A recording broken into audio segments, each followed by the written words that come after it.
Bien, esta noche empezamos con algo un poco más sombrío, una época marcada por la enfermedad, las dificultades y la miseria. Nos remontamos a la Edad Media para descubrir cómo era la vida en realidad. Olvídense de los cuentos románticos de caballeros y grandes castillos. En realidad, probablemente no durarían ni un solo día. Antes de instalarte, siéntete libre de apoyarnos si de verdad disfrutas de este tipo de contenido. Y deja un comentario con tu ubicación y la hora. Siempre es interesante ver desde dónde nos sintonizan. Ahora, baja las luces, quizás encienda un ventilador para crear un poco de ruido ambiental y comencemos el viaje de esta noche. Acabas de abrir los ojos en el año 1325. ¿La buena noticia? Estás vivo. ¿La mala? Las pulgas también. Tu cama es un colchón de paja, medio podrido y lleno de bichos, sobre lo que solía ser el suelo de un granero. No hay sábanas suaves ni espuma viscoelástica, solo una manta de lana que no se ha limpiado en un año y que ahora pesa tanto como un ganado por la suciedad acumulada. Te despiertas con el tañido de una campana de iglesia a lo lejos, la versión medieval de un despertador, solo que más discordante. Tu casa es una cabaña de madera de una sola habitación, sin ventanas y con un espacio abierto compartido con tu familia, algunos animales y muchos insectos. El olor es una mezcla abrumadora de cerveza rancia, sudor, ganado y un ominoso olor a moho. Sin velas, sin ambientadores, solo tú y el aroma crudo de la supervivencia. Intentas estirarte, pero hace frío y te protestan las articulaciones. Tienes 22 años, lo cual, para los estándares de la época, es mediana edad. Tu cuerpo cruje como una puerta vieja, y levantarte significa pisar un suelo mojado por una gotera o cubierto de suciedad innombrable, cortesía de la gallina del vecino. No hay privacidad. Toda tu familia y tal vez algún primo desconocido se despiertan a tu lado. Sin cortinas, sin espacio personal, simplemente todo compartido. Bienvenido a la mañana en la Europa medieval, donde nunca estás realmente solo gracias a la compañía de parásitos, roedores y otros humanos, y esto es solo el comienzo. Has salido de tu cama improvisada, bien hecho, ahora la naturaleza llama, fuertemente. Aquí es donde se echa mucho de menos el baño moderno. No hay inodoro, ni papel, ni fontanería.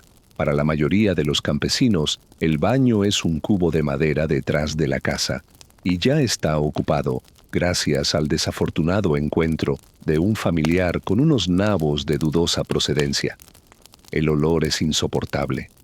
Haces tus necesidades y luego, como manda la costumbre, las tiras a la calle, gritando una advertencia que pocos atienden. Las calles también sirven como alcantarillas, llenas de desechos de todo tipo.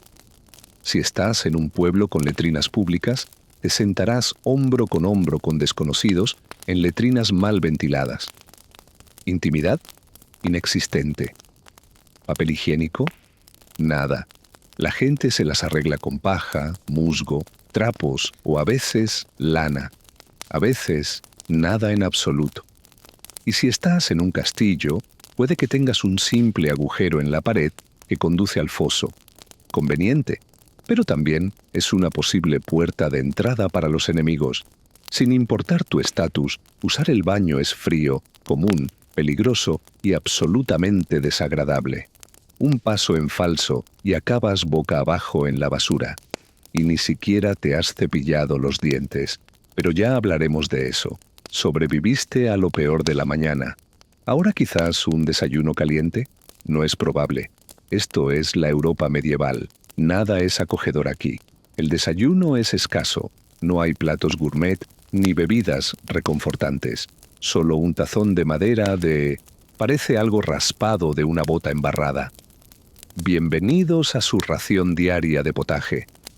El potaje es un guiso espeso y pastoso hecho con lo que haya a mano.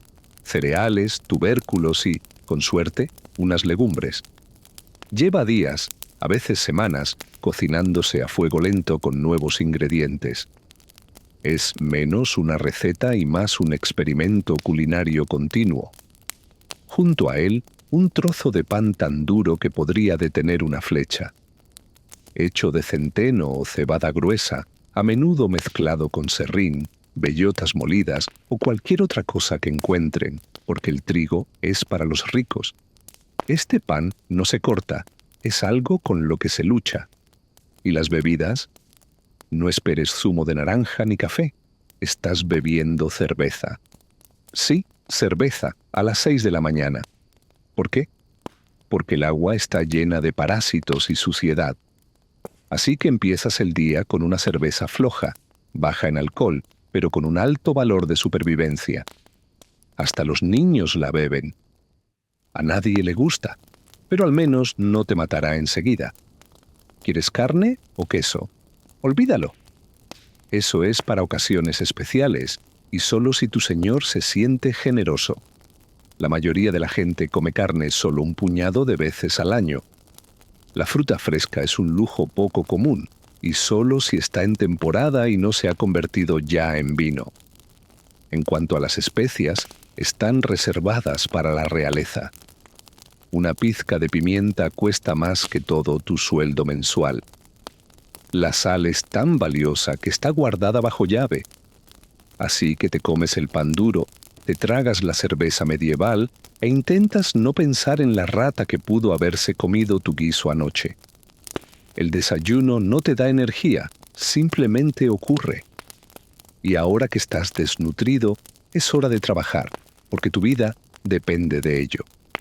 Ahora que te has comido tu deprimente desayuno medieval, es hora de vestirte. No es que vaya a servir de nada. Tu armario consiste en una sola prenda, una túnica de lana tosca o un camisón de lino, que has usado a diario durante meses, quizá años. No existe la moda de temporada. La usas hasta que se deshace o te da una infección por hongos. La ropa interior es opcional. Con suerte, hay lino debajo de la túnica. Si no, vas en plan comando bajo lana áspera y sudada, todo cosido por alguien que probablemente no sabía cómo era una costura correcta. No hay lavadora, ni jabón, ni tintorería. Tu ropa está manchada, tiesa, y huele a composta marinada en una pocilga. Incluso si quisieras lavarla, tendrías que traer agua del río o calentarla al fuego, restregar la túnica sobre una tabla con ceniza y esperar que brille el sol los 3 días del año que está fuera. Y ni me hables de zapatos. Si tienes, están hechos de cuero sin tratar, apenas cosidos, y ofrecen el mismo soporte que una cáscara de plátano. La mayoría de la gente va descalza, caminando penosamente por barro, estiércol y rocas afiladas. Todo esto lleva a una simple conclusión: tu piel te odia. Tienes picazón constante. Pulgas, piojos y chinches son tus compañeros constantes. Nobles, monjes, niños, todos sufren. Nadie se salva. Te rascarás con una cuchara de madera mientras hablas con el sacerdote local y nadie se inmutará. Tu piel está en carne viva por el roce constante. Tu cuero cabelludo está cubierto de picaduras. Y si te sale un sarpullido, mala suerte. No hay dermatólogo ni ungüento, nada para aliviar el sufrimiento. Simplemente aguantas. Si tienes la suerte de evitar la infección, genial. El sarpullido te acompañará durante meses como un compañero medieval indeseado. Ahora que estás vestido de miseria, es hora de trabajar hasta el agotamiento. Pero primero, hablemos de sonreír. No lo hagas. En la Edad Media no es un riesgo emocional, es uno dental. No hay cepillo de dientes, pasta de dientes, enjuague bucal ni hilo dental.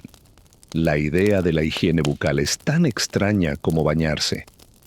Algunos pueden masticar ramitas o enjuagarse con vino o vinagre, pero en su mayor parte, sus dientes están solos y sufren. A mediados de los 20, su sonrisa se asemeja a algo de una cripta embrujada. Las caries son rampantes, las encías inflamadas. Esas no son manchas de comida, eso es descomposición. El azúcar, aunque escaso, está empezando a ser más común entre los ricos. Importado a gran costo, usado principalmente en pequeños pasteles para hacer alarde de su riqueza.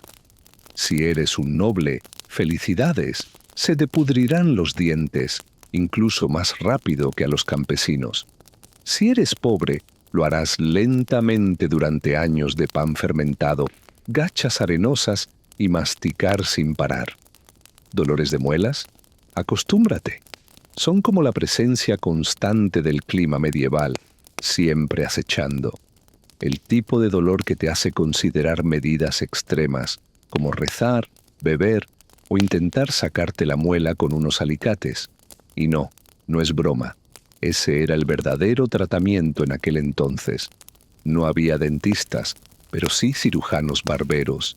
La misma persona que te cortó el pelo podría haber sido también quien te sacó la muela a la luz de una vela con un gancho de hierro y sin anestesia. Si tenías una muela infectada, prepárate para la fiebre. Sin antibióticos, podría fácilmente derivar en sepsis y un dolor de muelas podría ser mortal.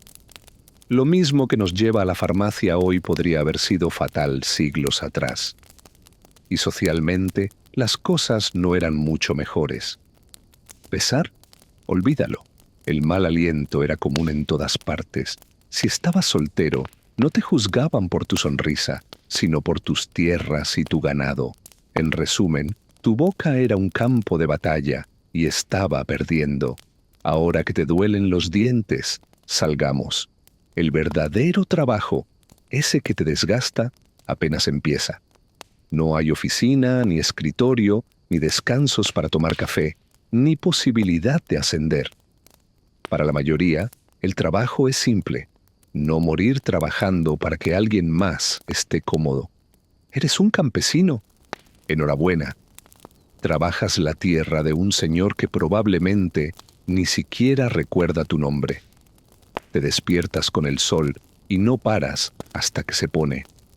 Tus herramientas son una azada de madera, una hoz oxidada y cualquier parte de tu cuerpo que aún funcione. No hay fin de semana. No fichas la salida. Trabajas de sol a sol, 6 días a la semana. El domingo puede ser un descanso si no estás cosechando, luchando contra asaltantes o rezando para que tu dedo del pie infectado deje de ennegrecerse. El trabajo es agotador. Los campos se aran a mano o con bueyes, si tienes la suerte de poder permitírtelo. Cavas zanjas, siembras semillas, arrancas malezas y acarreas agua hasta que tu columna se curva como una S. A nadie le importa si estás agotada y nadie controla tu estado mental. Si eres mujer, no solo trabajas en el campo, también cuidas a los niños, limpias, cocinas, hilas lana, alimentas a los animales y te ocupas de la infestación de piojos de tu esposo, que poco a poco va invadiendo tu lado de la cama. Los niños empiezan a ayudar a los 5 años, sin escuela, sin juguetes, solo un pequeño rastrillo de madera y la esperanza de que no se mueran de gripe. Si eres de los pocos que no trabajan la tierra, puedes ser herrero, curtidor o tonelero, pero no es mejor. Trabajas con fuego, productos químicos o partes de animales todo el día en espacios mal ventilados. El sueldo es justo para sobrevivir. Las ventajas incluyen lesiones ocasionales. Romperse un hueso, mala suerte. Tener fiebre, beber cerveza caliente y seguir trabajando. No puedes permitirte parar porque si lo haces, no comes. Y si no comes, siempre hay alguien listo para reemplazarte. Así que sigues trabajando, ignorando las ampollas, porque tu trabajo no es una carrera, es una larga y agotadora prueba de resistencia. Ahora que te duele la espalda de trabajar en el campo, hablemos del clima. En la Edad Media, las temperaturas no eran solo estacionales, sino un castigo constante desde arriba. Empecemos con el invierno. No hay aislamiento, ni calefacción central, ni forma de capear el frío. Las paredes son de madera con huecos tan grandes que podrían meter un pollo por ellos. Tus ventanas están cubiertas con tela, no con cristal.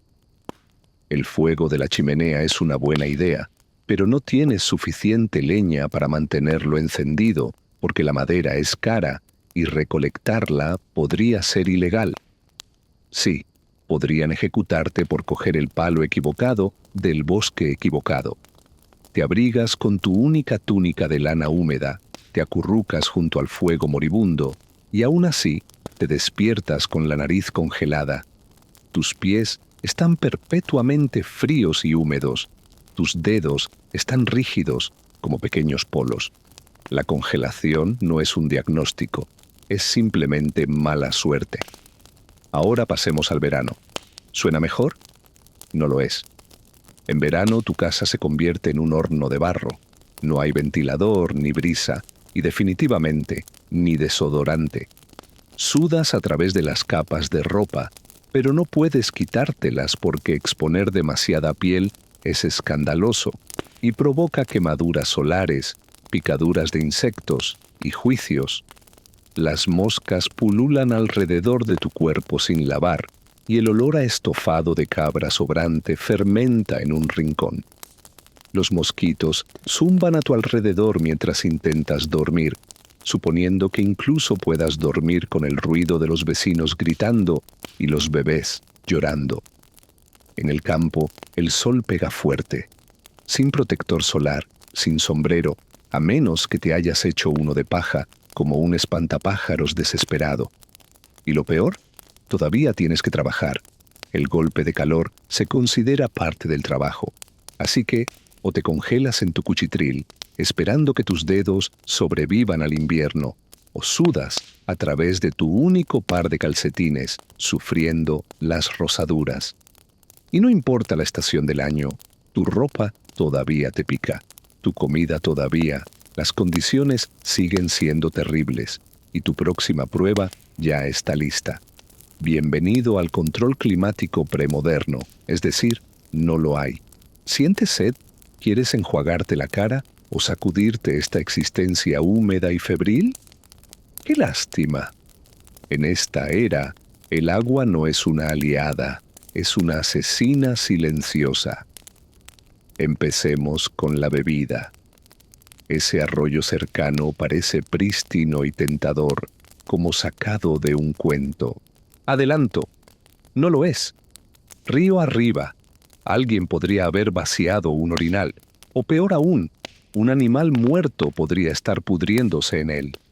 Cada sorbo es una apuesta arriesgada con parásitos, bacterias y la legión microbiana de la época esperando para invadir.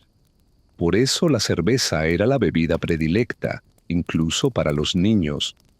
No la del alcohol, sino una versión diluida que servía más para mantenerse vivo que para emborracharse. Elaborarla implicaba hervir el agua, haciéndola más segura que la que fluía por el vertedero local. Si eras rico, el vino era una opción, aunque no maridaba bien con la productividad. En cuanto al baño, aunque en teoría el agua podía limpiar, en la práctica se evitaba. Se creía que lavarse abría los poros y dejaba entrar las enfermedades. La higiene consistía en mantener la suciedad. Existían baños públicos, pero pronto se asociaron con escándalos, lo que llevó a que muchos fueran clausurados por las autoridades religiosas. Incluso si uno estaba decidido a lavarse, el proceso era exhaustivo. Sacar agua de un pozo, calentarla al fuego, verterla en una tina de madera con fugas y esperar que nadie más llegara antes. El agua de lluvia tampoco servía de mucho. Acumulaba excrementos de pájaros, insectos y algas. Así que, ya fuera para beber, lavar o regar los cultivos, el agua era más un riesgo que un recurso. Un solo trago contaminado y acababa sudando en un lecho de paja, cuestionando cada decisión tomada. Hoy, un sorbo del grifo es simple. En aquel entonces, Hidratarse conllevaba riesgos. Hablemos de medicina, si es que se le puede llamar así. ¿Algo va mal? ¡Qué lástima! El diagnóstico se basaba en el equilibrio de 4 humores: sangre, flema, bilis amarilla y bilis negra. La salud significaba mantenerlos en armonía, como un caldo de cultivo. Fiebre significa demasiada sangre. Solución: sangría, ya sea con una cuchilla o con una sanguijuela. Y sí, los barberos a menudo también eran cirujanos aficionados. ¿Te sientes deprimido o ansioso? Claramente estás lleno de bilis negra. El tratamiento consistía en purgas con remedios herbales, quizás un poco de oración y una comunidad que ya se preparaba para tu funeral. ¿Te rompes un hueso o sufres una herida? Estás en serios problemas. Sin analgésicos, sin antisépticos. Los instrumentos son más tortura medieval que herramientas médicas. Se calentaban al fuego no por higiene, sino por efecto. La teoría de los gérmenes no existía. Se atribuía la enfermedad al mal aire o a la ira divina. ¿Dolor de estómago? Debe ser un fracaso moral. Hora de confesar mientras vomitas. Si la cosa empeoraba, probaban con más sanguijuelas, insectos machacados y llamaban a un sacerdote, por si acaso. Si sobrevivías, el mérito era de la misericordia divina, del médico y quizás de la sanguijuela. El tratamiento solía ser peor que la propia enfermedad. Tras un día de trabajo, plagas y una atención médica primitiva, llega la hora de comer, si es que puedes. Pero no te hagas ilusiones. La seguridad alimentaria es ridícula. Nada de refrigeración, solo sal, humo o frío. Si hay carne en el menú, es probable que haya estado madurando al aire libre, compartida con plagas y con una conservación cuestionable. El pan, el alimento básico, no era mucho más seguro. En años de malas cosechas, la gente lo estiraba con rellenos como la corteza. Se podía añadir aserrín o arcilla para que la comida durara más, y durante la temporada de centeno había una sorpresa extra: el urgot, un hongo que causaba convulsiones, alucinaciones y a veces la muerte. Es como consumir pan con LSD y tétanos. Las verduras solo están disponibles en temporada, y las que siempre están de temporada, los nabos. Se pueden encontrar hervidos, en puré o flotando en potaje, una mezcla caliente y misteriosa de ingredientes que se cocina a fuego lento desde el funeral de tu bisabuelo. La fruta aparece en otoño, pero se echa a perder rápidamente. El azúcar, escaso y caro, es acaparado por los ricos, haciendo alarde de sus dientes podridos. Los lácteos son una apuesta arriesgada. La leche fresca se echa a perder rápido, y aunque la mantequilla y el queso duran más, están llenos de bacterias. La gente los come de todos modos porque, francamente, es eso o masticar cuero de botas. En cuanto a condimentos, las especias como la pimienta, la canela o la nuez moscada son más preciadas que el oro. Para la persona promedio, el sabor proviene de la cebolla, un poco de sal con suerte y la omnipresente sensación de incomodidad. La mayoría de las comidas saben a arpillera mojada, salpicada de tristeza. Pero la comida no es solo un peligro físico, sino político. La presa pertenece al Señor, no a ti. Si te pillan cazando furtivamente un conejo, podrías ser multado, encarcelado o incluso ejecutado.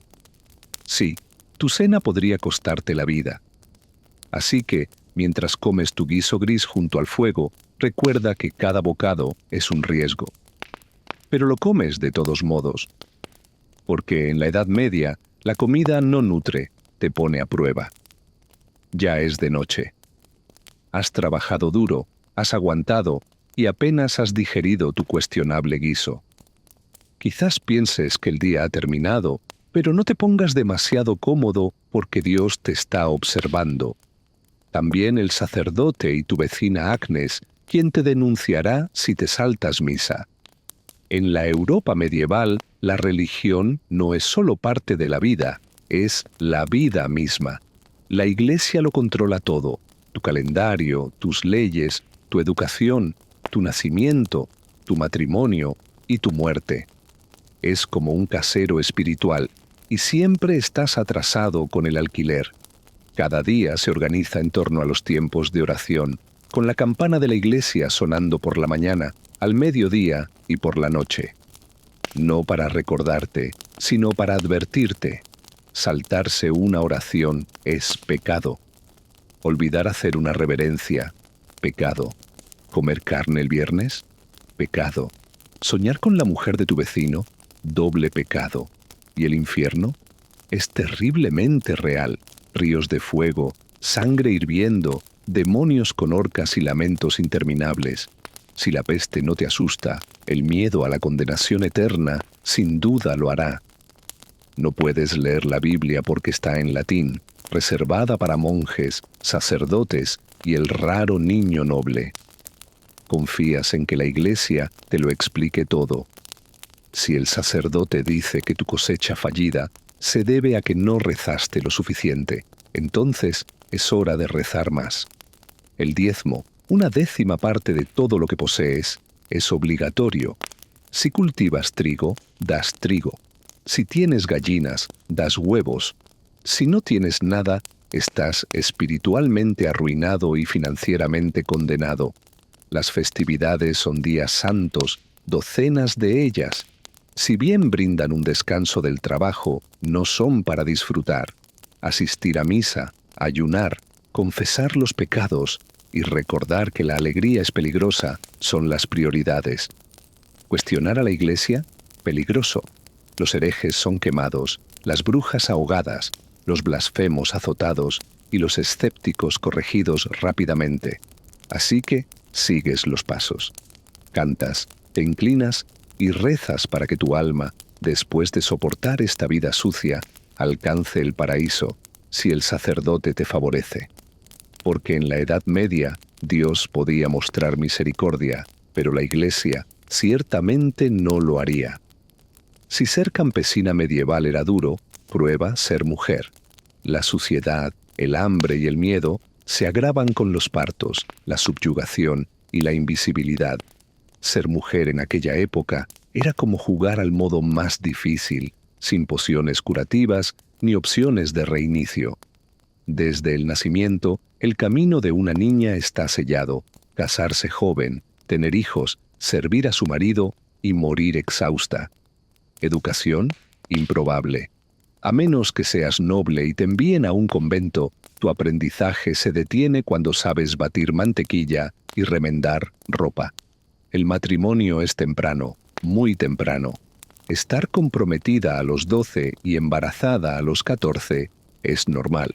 No se trata de amor, se trata de tierras, ganado y alianzas. ¿Tu opinión? No hace falta. Una vez casada, eres esencialmente propiedad de tu marido.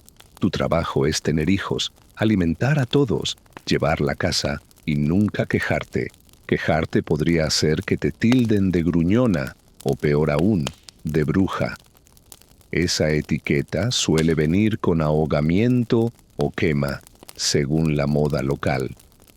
Dar a luz es una apuesta arriesgada, sin atención prenatal, sin instrumental estéril ni anestesia.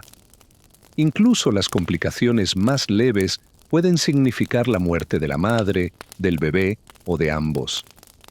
Algunas mujeres sobreviven a 10 embarazos, pero muchas no. Pero no te preocupes, una vez que nace el bebé, tu trabajo no se detiene. Ahora tienes un bebé que llora en una choza infestada de piojos y aún tienes que amamantar, cocinar, limpiar y ayudar en el campo. No hay descanso para ti. Tú eres el descanso para todos los demás. Si no estás casada, sospechas. Si enviudas, eres vulnerable. Sí, en la Edad Media, las mujeres que no seguían las normas sociales solían ser etiquetadas de peligrosas, sobre todo si poseían conocimientos de hierbas, una personalidad fuerte o simplemente tenían una apariencia inusual. Incluso dentro de la iglesia, sus roles eran limitados. Las monjas vivían bajo estrictas restricciones. No podían hablar sin permiso, no tenían libertad de movimiento y su valor espiritual siempre se consideraba inferior al de los hombres. En esencia, se esperaba que las mujeres soportaran, obedecieran, se reprodujeran y sufrieran en silencio, incluso en tiempos de penurias generalizadas, siempre haciéndolo con dignidad. A pesar del sufrimiento universal, se esperaba que las mujeres sobrellevaran sus dificultades con dignidad. Te enfrentabas a la suciedad, el hambre, la injusticia social y posiblemente incluso a una cabra enfadada. Pero justo cuando pensabas que las cosas no podían empeorar, existía la amenaza de la violencia.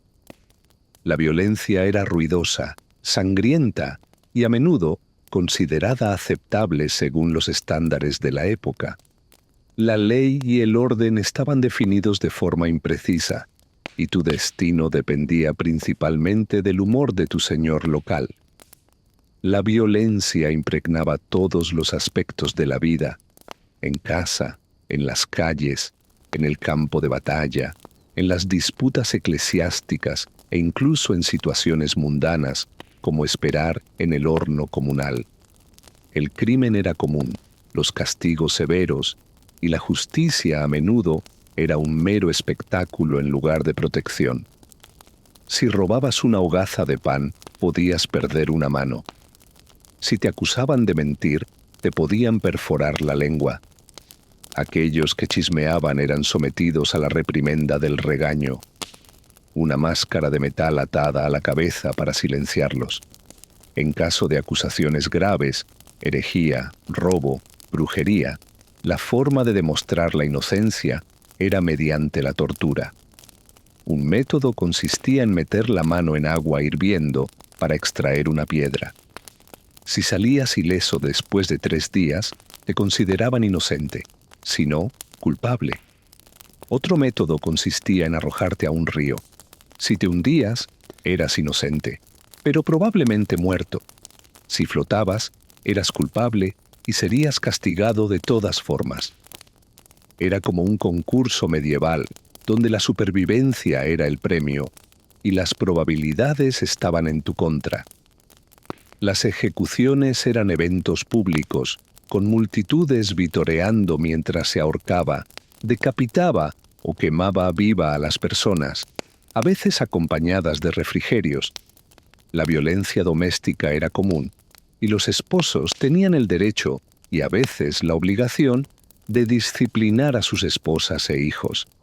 Las peleas callejeras eran frecuentes, y se podía recibir una paliza por algo tan insignificante como mirar mal al caballo de un noble.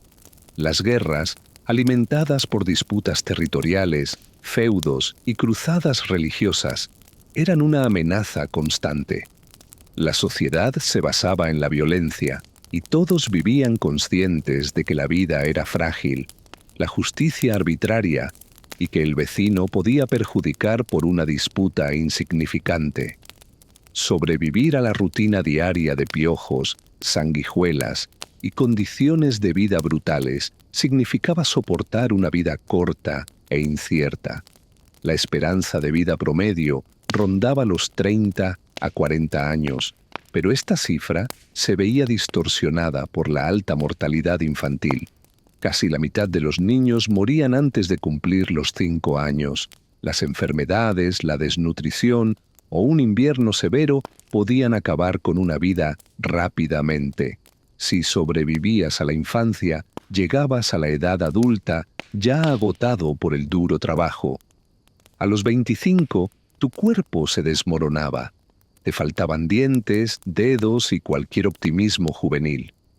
Para las mujeres, el parto era un riesgo mortal, que a menudo resultaba en la muerte por pérdida de sangre o complicaciones.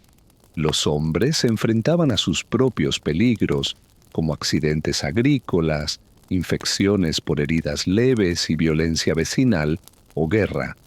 La muerte podía sobrevenir en cualquier momento, ya fuera por peste, hambruna o pura mala suerte, como comer comida en mal estado. Incluso los funerales se realizaban con prisa. Los cuerpos se enterraban rápidamente para evitar la propagación de enfermedades, a menudo sin embalsamamiento ni ataúdes adecuados, solo una tumba poco profunda y unas pocas oraciones murmuradas. Evita la peste y escapa por poco de una ejecución pública por tener una ardilla. Bienvenido a un día en la Europa medieval. ¿Sigues soñando con convertirte en caballero? Piénsalo de nuevo. La imagen romántica de la Edad Media. Valientes espadachines, damas nobles en torres, batallas heroicas y festines en salones iluminados con velas. Es solo un mito, pulido por cuentos de hadas y novelas fantásticas. En realidad, el mundo medieval era duro, brutal y profundamente injusto. El rango social lo dictaba todo. Si nacías pobre, seguías siendo pobre.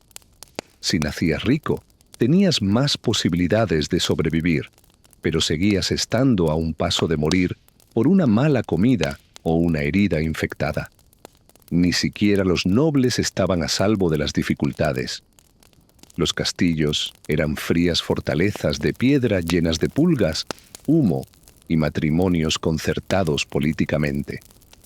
Claro, podías tener una capa de piel y una copa de vino, pero también un 50% de probabilidades de morir en batalla o por una pequeña herida.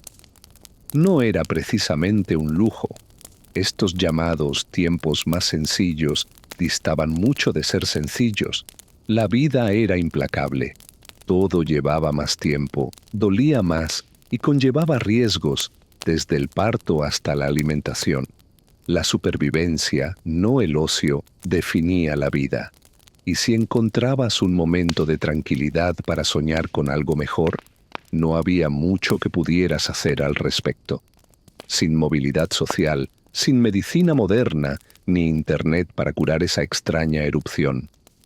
La gente vivía, sufría, trabajaba y moría en un radio reducido de donde había nacido. Pero lo más salvaje, a pesar de todo esto, la gente seguía riendo, cantando, contando historias, enamorándose y encontrando sentido. No porque la vida fuera fácil, sino porque los humanos somos así de testarudos. Incluso en los momentos más oscuros hicieron espacio para la alegría.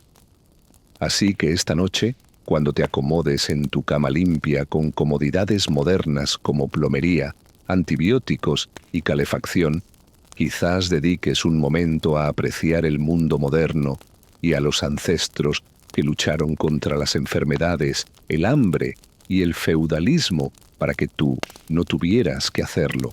Antes de convertirse en Catalina la Grande, emperatriz de Rusia, icono reformista y ambiciosa gobernante, era simplemente Sofía. Nacida como Sofía Federica Augusta von Anhalt-Zerbst en 1729, era hija de una pequeña familia noble alemana. Su pequeño ducado en Pomerania le ofrecía poca influencia. Sin embargo, Sofía poseía algo que ningún título podía ofrecer: una inteligencia aguda, un encanto irresistible y un intenso afán de grandeza. Su educación fue estricta. Su madre, Juana, era fría y ambiciosa, más centrada en ascender socialmente que en brindar calidez. Su padre, un oficial prusiano, era más distante que disciplinario. Desde pequeña, Sofía aprendió a navegar entre la obediencia y la astucia. Devoraba libros, hablaba varios idiomas y se convirtió en una experta en leer en la sala, habilidades que le serían muy útiles en una de las cortes más despiadadas de Europa. Cuando la emperatriz rusa Isabel Petrovna buscó esposa para su heredero, el gran duque Pedro, buscó fuera de Rusia. Pedro era de ascendencia alemana, e Isabel creía que una novia extranjera, agradecida y fácil de controlar, sería ideal. Sofía encajaba a la perfección. Tenía sangre noble, una fe luterana que pronto abandonaría y una reputación de gracia y humildad. Con tan solo 14 años, Sofía fue llamada a Rusia. Llegó a San Petersburgo en 1744, vestida con finas ropas alemanas y una sonrisa diplomática. Su madre la empujó a esta nueva vida como si fuera un peón. Sofía, sin embargo, tenía sus propios planes. Para integrarse en la sociedad rusa, se convirtió a la ortodoxia y adoptó el nombre de Catalina. La ceremonia fue pública, simbólica e irreversible. Sofía no solo estaba cambiando de religión, sino que estaba cortando todos los lazos con su pasado, adentrándose en un imperio extranjero sin vuelta atrás. Nadie podría haber predicho lo que vendría después: traición, revolución, ilustración e imperio. Desde el momento en que puso un pie en la corte rusa, Sofía dejó de ser un peón y comenzó a planear cómo convertirse en reina. Se suponía que el matrimonio de Catalina con el gran duque Pedro aseguraría su lugar en la realeza rusa, pero desde el principio se sintió más como una prisión que como una corona. Pedro, heredero del trono ruso, no era el príncipe azul de los cuentos de hadas. Torpe, inmaduro y obsesionado con los soldaditos de juguete, le importaban más los juegos de guerra que gobernar un imperio o ser cariñoso con su esposa. Algunos informes incluso sugieren que evitó consumar el matrimonio durante años. Admiraba a Federico el Grande de Prusia y despreciaba la corte rusa que lo había acogido. En cambio, Catalina abrazó Rusia con una determinación inquebrantable. Aprendió el idioma, estudió su historia y memorizó los rituales ortodoxos. Quería pertenecer. Pedro quería escapar. Este desajuste no era solo emocional, sino político. La corte rusa era un caldo de cultivo para el chismorreo, la paranoia y las despiadadas luchas de poder. La emperatriz Isabel aún ostentaba el poder absoluto, pero su salud se deterioraba y una transición parecía inminente. Cada uno tenía sus propios planes. Catalina estaba bajo vigilancia constante. Leían sus cartas, examinaban sus relaciones con lupa y vigilaban cada movimiento que hacía. No podía confiar en su marido ni en su madre, que seguía manipulándola por intereses extranjeros, ni siquiera en sus propios sirvientes. En este mundo, las alianzas lo eran todo. Catalina aprendió rápidamente a desenvolverse en la intriga política que la rodeaba, ganando discretamente aliados en la sombra. Se hizo amiga de líderes militares y eruditos, y se ganó una reputación de gracia y autocontrol, en marcado contraste con el comportamiento infantil de su esposo y su desprecio por las tradiciones rusas. Catalina comenzó a leer obras de filósofos de la Ilustración como Voltaire y Montesquieu, desarrollando discretamente su visión de una Rusia más fuerte, más culta y más racional. Aunque muchos la veían simplemente como una joven esposa, ella estaba planeando un futuro para la nación. Sin embargo, mientras Pedro vivió, Catalina permaneció en una posición de indefensión, casada con un gobernante indigno del trono. Así que observó y esperó. Catalina sabía que el trono ruso no se heredaría. Tendría que ser reclamado. En 1762, tras años de planificación, vio su oportunidad. Cuando Pedro III ascendió al trono tras la muerte de la emperatriz Isabel, su reinado comenzó a desmoronarse rápidamente. En tan solo unos meses, Pedro se distanció de la Iglesia, ofendió a la nobleza, insultó al ejército y elogió a Prusia, enemiga de Rusia. Revirtió políticas, humilló a líderes religiosos e incluso consideró divorciarse de Catalina para casarse con su amante. Su comportamiento errático puso a la corte en su contra, y el ejército, donde muchos líderes apoyaban a Catalina, se sintió insatisfecho. El pueblo ruso, profundamente patriota, veía a Pedro como una marioneta extranjera, y sus acciones solo aumentaron su resentimiento. Aprovechando la oportunidad, Catalina dio un golpe de estado incruento en julio de 1762. Con el apoyo de figuras militares clave como su amante Gregorio Olaf y sus hermanos, fue declarada emperatriz. Pedro, sorprendido, se rindió a los pocos días y pronto fue encontrado muerto en circunstancias misteriosas, aunque se informó que la causa oficial fue un problema médico. Catalina había ascendido al trono no por nacimiento ni matrimonio, sino por pura voluntad y estrategia. Era algo sin precedentes. Una mujer nacida en el extranjero sin derecho legítimo había ascendido al trono ruso sin una sola batalla. Sin embargo, su verdadero desafío apenas había comenzado. Catalina se enfrentaba ahora a la tarea de consolidar su poder y convertir su audaz decisión en un legado perdurable. Necesitaba demostrar su valía tanto al pueblo ruso como a la nobleza.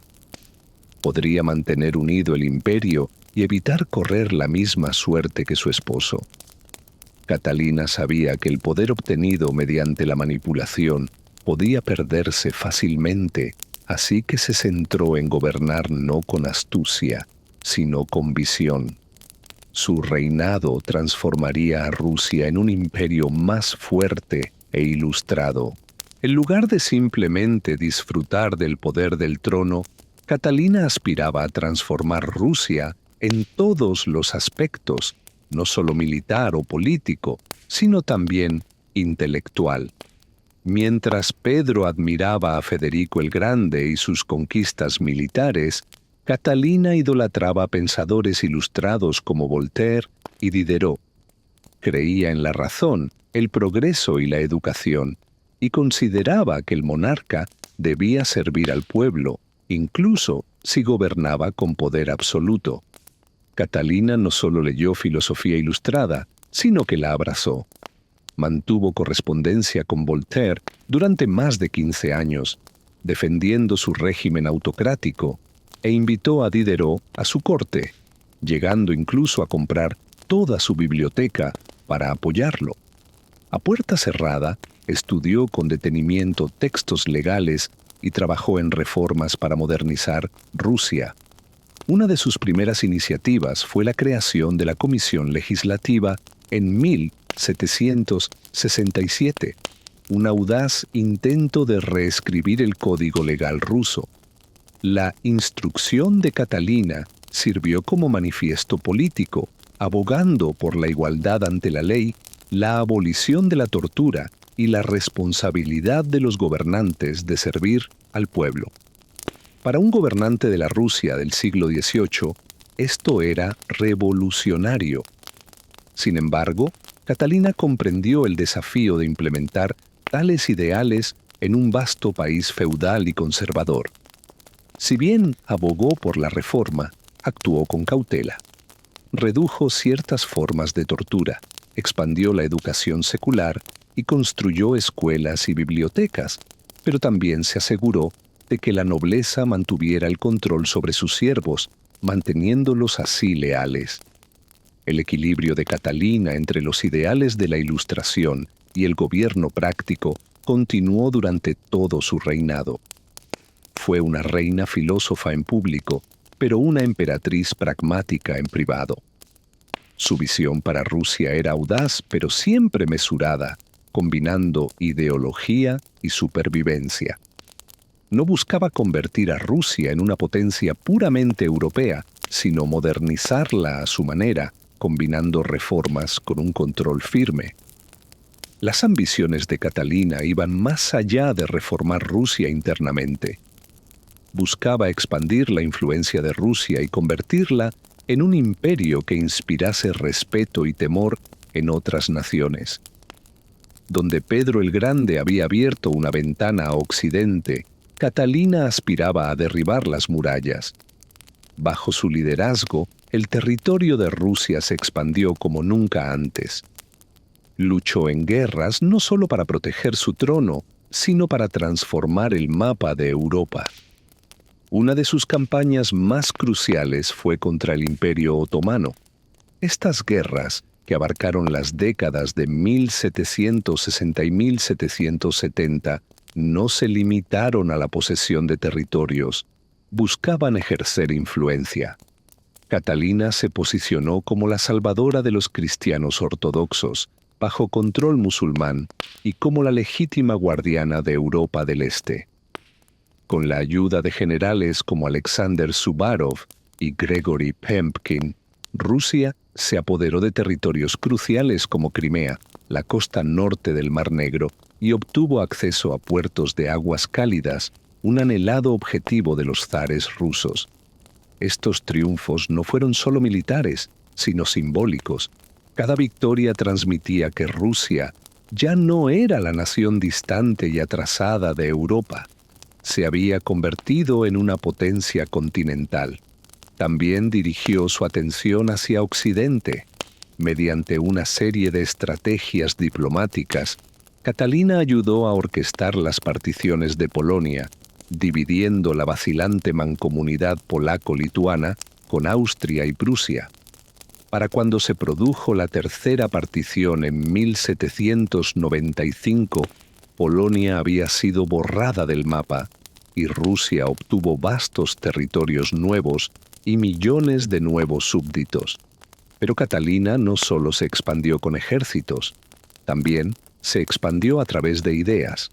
Surgieron nuevas ciudades, se desarrollaron rutas comerciales y se trajeron colonos alemanes para cultivar las tierras rusas.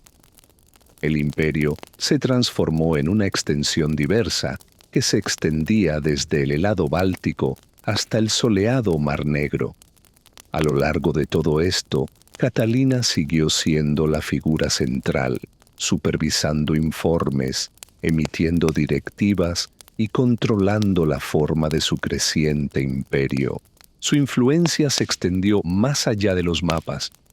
Fue una mecenas de la cultura, contribuyendo a la fundación de uno de los museos más importantes del mundo y a la creación de una renombrada colección de arte. Relacionó a los principales intelectuales de la Ilustración y convirtió su corte en un centro de actividad cultural e intelectual. En una nación a menudo considerada atrasada por sus vecinos occidentales, forjó una nueva imagen, impulsó reformas educativas, incluyendo escuelas para niñas, apoyó la publicación de libros e introdujo la vacunación contra la viruela, vacunando ella misma públicamente en un firme respaldo a la ciencia. Sin embargo, su reinado estuvo marcado por la contradicción. Aunque admiraba los ideales de la Ilustración, nunca liberó a los siervos. De hecho, expandió aún más la servidumbre. Sus reformas, aunque significativas, fueron en gran medida iniciativas de arriba hacia abajo, destinadas a mejorar la imagen del imperio en lugar de transformarla radicalmente. No obstante, su gobierno trajo consigo una mezcla de estabilidad y ambición. Comprendió que la autoridad no se heredaba, sino que se ganaba, se mantenía y se protegía constantemente. Su liderazgo no se basó en el derecho divino, sino en la perspicacia estratégica, la habilidad política y una firme determinación. Se ganó muchos calificativos: manipuladora, déspota, reformadora, seductora, pero sobre todo, fue eficaz. A su muerte en 1796, el imperio era más grande, más rico y más fuerte que en generaciones anteriores. Dejó un trono seguro, un reino expandido y un legado que perduraría. No solo ocupó una posición de poder, sino que la ejerció con intelecto y precisión, convirtiéndose en una figura trascendental. A pesar de sus logros, era plenamente consciente de la fragilidad de su posición. Nació en el extranjero, llegó al poder mediante un golpe de Estado y gobernó una sociedad reticente a aceptar a una mujer al mando. Sin embargo, no solo sobrevivió, sino que sobresalió. Catalina se negaba a ser una figura decorativa. Era una lectora voraz. una escritora prolífica y una trabajadora incansable. Sus días transcurrían revisando informes, manteniendo correspondencia con diplomáticos, revisando documentos de Estado y lidiando con las intrigas de la política cortesana. No se limitaba a sentarse en el trono, sino que lo dominaba como una estadista experimentada. A pesar de la grandeza de su corte, a menudo se sentía aislada. Rodeada de consejeros, amantes y artistas, aún confiaba en sus escritos que la confianza era escasa. Su relación con su hijo Pablo era tensa, pues temía que él pudiera deshacer sus logros. Su vínculo emocional más profundo, con Gregorio Potemkin, evolucionó hacia una amistad duradera, pero su muerte dejó un dolor perdurable. Configuró su imagen pública con precisión, presentándose como una figura maternal, gobernante ilustrada, guerrera, soberana y mecenas de las artes. Pero bajo esos roles se escondía alguien que había soportado el rechazo, el escándalo y la rebelión, y que había seguido adelante. Al morir, dejó un imperio transformado y preguntas persistentes. ¿Podría haber abolido la servidumbre? ¿Acaso la política diluyó sus ideales? ¿Fue más reformista o más gobernante? La historia la coronó con un título que nunca reivindicó: la Grande. No por su perfección, bondad o justicia, sino por tomar y dominar el poder en sus propios términos en una época que negaba a las mujeres tal autoridad. No solo portó la corona, sino que redefinió el significado de ganársela. Se escuchan susurros desde la antigua ciudad maya de Palenque, donde enormes templos de piedra caliza perforan el dosel selvático, cuyas superficies erosionadas aún guardan historias no contadas. En 1994, uno de esos secretos salió a la luz. La arqueóloga mexicana Fanny López Jiménez y su equipo examinaban la modesta pirámide del trono adyacente al famoso templo de las inscripciones, lugar de descanso final del poderoso rey Pacal el Grande, cuando avistaron algo inusual. Una cámara oculta y sellada yacía intacta bajo la estructura, sin que los saqueadores hubieran tocado su contenido. Al abrirse paso y descender a la oscuridad, descubrieron un silencioso sarcófago de piedra, consagrado en siglos de aire quieto. Al levantar la tapa, una nube de brillante polvo rojo, cinabrio en polvo, se elevó, cubriendo el interior. Allí, entre el sulfuro de mercurio tóxico, yacía el esqueleto de una mujer, cuidadosamente enterrado. Aunque sus frágiles huesos no presentaban inscripciones, su máscara de jade y las ofrendas que la rodeaban, delicados collares, diademas y orejeras de jade y concha, evocaban la realeza. Conocida como la Reina Roja, resultó ser uno de los entierros femeninos más ricos desenterrados en Mesoamérica. Sin embargo, su identidad seguía siendo un misterio. Reina, sacerdotisa o quizás consorte de Pacal. La datación por radiocarbono la situó alrededor del siglo VII, la Edad de Oro de Palenque.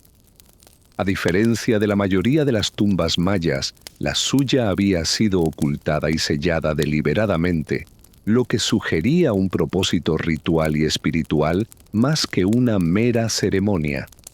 La gruesa capa de cinabrio, adherida como sangre seca a la piedra, los huesos y las ofrendas, era más que una simple decoración. Para los mayas, su intenso tono representaba la sangre, el renacimiento y la fuerza vital que unía el mundo mortal con el divino. Se creía que aplicar cinabrio a los muertos facilitaba su transición al más allá, transformándolos para la deificación en lugar de preservarlos indefinidamente. Sin embargo, la potencia del cinabrio conllevaba peligro. La exposición repetida causa envenenamiento por mercurio, temblores, alucinaciones e incluso la muerte. Aunque los mayas desconocían su toxicidad química, veneraban su poder, reservándolo para los entierros más exaltados. Sorprendentemente, el propio Pacal también estaba adornado con cinabrio, lo que insinuaba una conexión de igual estatura divina entre el rey y la reina roja. Su cráneo descansaba sobre piel de jaguar, otro símbolo poderoso, mientras agujas de hueso, hojas de obsidiana y diminutas figurillas de jade yacían esparcidas a su alrededor, reliquias de rituales realizados en vida o muerte. A sus costados había pesados collares de jade, cuyo verde pulido aún vibraba tras siglos bajo tierra. El jade simbolizaba la vida eterna, la vitalidad del maíz y el aliento de los dioses. Y solo la élite tenía derecho a tal lujo. La máscara de mosaico de jade que cubría su rostro, a diferencia de las máscaras mortuorias de oro de Egipto, estaba hecha de cientos de diminutas piezas talladas a la medida de los contornos de su cráneo, lo que servía para proteger su alma, preservar su identidad y presentarla ante los dioses como divina, en absoluto silencio, roto solo por el brillo del jade, la concha y la obsidiana. La tumba de la Reina Roja sigue siendo una historia sin palabras, un testimonio de poder envuelto en ritual, color y misterio perdurable. Había agujas de hueso, cuchillas de obsidiana y artefactos de concha, objetos que pudieron haber servido como herramientas rituales o como indicadores de su condición de sacerdotisa, curandera o matriarca.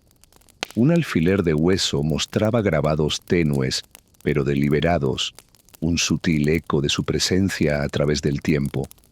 A su alrededor, recipientes de cerámica permanecían sellados, probablemente conteniendo ofrendas, quizás comida, bebida o incienso, para ayudar a su espíritu en su viaje más allá de la muerte.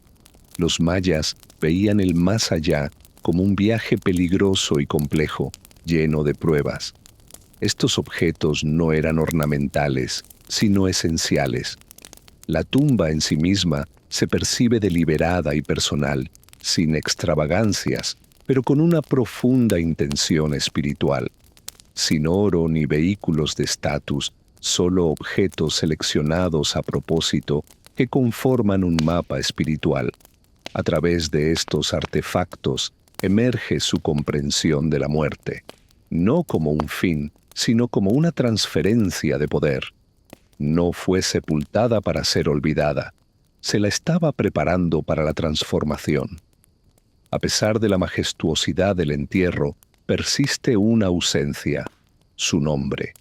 Ninguna inscripción marcaba el sarcófago ni las paredes. Era claramente importante, pero ¿quién era? Los estudiosos comenzaron a reconstruir las pistas desde el momento en que se abrió la tumba. La teoría más convincente la identifica como una mujer de la realeza, esposa de un poderoso gobernante conocido por su enorme influencia. Nació en la nobleza, se casó joven con un miembro de la dinastía y tuvo varios hijos que alcanzaron prominencia. Durante el reinado de su esposo, desempeñó un papel ceremonial crucial. Tales honores en su muerte le correspondían. La proximidad de la tumba a la suya, ubicada a pocos pasos, sugiere una asociación deliberada, compañeros en la vida y en la muerte. Una característica sorprendente los vincula aún más. Ambos entierros estaban envueltos en una densa capa de cinabrio, una rareza. Es improbable que esta conexión sea accidental. Sin embargo, el misterio se profundiza. Se realizaron pruebas de ADN con la esperanza de confirmar un vínculo familiar, pero los resultados no fueron concluyentes. Sus restos no mostraron conexión materna, aunque esto no descarta un vínculo matrimonial. El matrimonio no está ligado por la sangre compartida. Algunos creen que pudo haber sido una reina regente, una suma sacerdotisa, una hermana u otra figura real cuyo nombre simplemente se perdió con el tiempo. Aún así, la evidencia más sólida la apoya como reina por título, madre de reyes y compañera espiritual del gobernante. La ausencia de un nombre pudo haber sido deliberada. En la creencia maya, el legado perduraba a través del ritual, el simbolismo y la memoria que la tierra lleva consigo, no a través de inscripciones en piedra. Por lo tanto, ella perdura en el espacio entre la historia y el mito, una mujer poderosa, recordada en rojo y en silencio. Para comprender quién era, es necesario comprender su mundo. Una sociedad donde las mujeres de la realeza ejercían una influencia considerable. En la política maya, los lazos familiares eran cruciales. Las mujeres de la realeza no eran figuras pasivas. Eran diplomáticas, sacerdotisas y actores estratégicos. Dirigían ceremonias, construían templos y defendían reivindicaciones dinásticas. Su herencia les servía de palanca política. Por ejemplo, cuando el trono estaba vacío, una madre real gobernó como regente hasta la madurez de su hijo, ejerciendo un poder real mediante edictos y proyectos de infraestructura. Ella no fue la excepción. En todo el reino maya se representa a las mujeres realizando ritos importantes, participando en la diplomacia y, en ocasiones, ejerciendo un liderazgo directo. Aparecen en tallas y murales adornados con insignias, a menudo junto a los reyes o incluso encima de ellos. Los nombres y las hazañas de estas mujeres quedaron inmortalizados hasta que las narrativas coloniales los eclipsaron. Sin embargo, la arqueología revela un panorama complejo de poder negociado y roles de género fluidos. Visto desde esta perspectiva, el entierro de la Reina Roja cobra mayor significado. Puede que no haya reinado nominalmente, pero su tumba sagrada, estratégicamente ubicada, la señala como una figura clave en la vida real. Su máscara de jade no era un simple adorno, representaba la identidad, la autoridad y la continuidad espiritual. Su linaje pudo haber sido la piedra angular de la perdurabilidad de la familia real. En la tradición maya, una reina era más que un título. Era guardiana de linajes, una voz ritual y un vínculo vital entre lo divino y lo mortal. Aunque desconocida para nosotros, en su mundo, su presencia era profunda. Fue enterrada en una estructura rica en significado, impregnada de la cosmología maya, el simbolismo ritual y una precisa intención arquitectónica. Su lugar de descanso fue más que una tumba, fue un portal a la eternidad. Sus restos fueron descubiertos en el Templo 3, una pirámide más pequeña, situada en el núcleo ceremonial de la ciudad. Su ubicación, cerca del gran templo de las inscripciones, donde yace un gobernante venerado, es reveladora. Estas estructuras no fueron colocadas al azar. Su disposición siguió principios sagrados inspirados por la astronomía, la mitología y el linaje real. El Templo 13 puede parecer modesto al lado de su imponente vecino, pero esconde algo profundamente personal. Una cámara sellada, intacta e inmaculada. Construido en lo profundo de su interior, accesible solo por una escalera empinada y estrecha, el descenso a la tumba evoca un viaje simbólico al inframundo. La cámara funeraria, tallada en piedra y sin perturbaciones durante más de 1130 años, carece de decoración. No hay glifos ni grabados elaborados, solo silencio. Quizás ese silencio sea deliberado, un espacio no destinado a los vivos, sino a la transformación tras la muerte. En el centro yace un sarcófago de piedra caliza que recuerda al majestuoso ataúd de piedra cercano, mientras que la tumba vecina presenta elaboradas tallas de renovación cósmica. La suya es discreta, centrada en el cuerpo, el mineral rojo y los ritos funerarios. Sin embargo, incluso en su simplicidad, la tumba contiene pistas. Su orientación este-oeste refleja la trayectoria del Sol y sugiere un pasaje simbólico. Aunque compacta, la cámara irradia significado, íntimo, intencional y sagrado. Estas estructuras sagradas eran más que monumentos, fueron diseñadas como conexiones entre el cielo, la tierra y el inframundo. Ser enterrado en una de ellas significaba trascender los límites humanos. Esta tumba no fue una idea de último momento. Era un santuario construido para la transformación. Sus restos yacen en piedra, su presencia marcada por pigmento rojo, su legado consagrado en la propia estructura. Un testimonio silencioso de su importancia. Para los antiguos mayas, la muerte no marcaba un final, sino un paso a Xibalbá, el inframundo. Para alguien de su talla, esta transición tenía un peso espiritual, político y cosmológico. Los rituales funerarios eran representaciones míticas destinadas a guiar al alma a través de los peligros del más allá, un lugar de pruebas, dioses sombríos y sangre que fluye. Solo quienes estaban preparados para los rituales podían aspirar a atravesarlo. Fue enterrada en pigmento rojo, revestida de piedra y rodeada de objetos simbólicos, todos ellos característicos de un entierro de élite.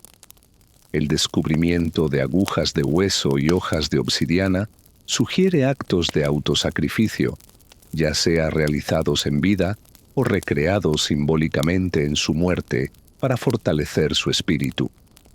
Una máscara funeraria de jade, delicadamente ensamblada, pudo haber servido como ancla espiritual para su identidad, vital para el reconocimiento de los dioses.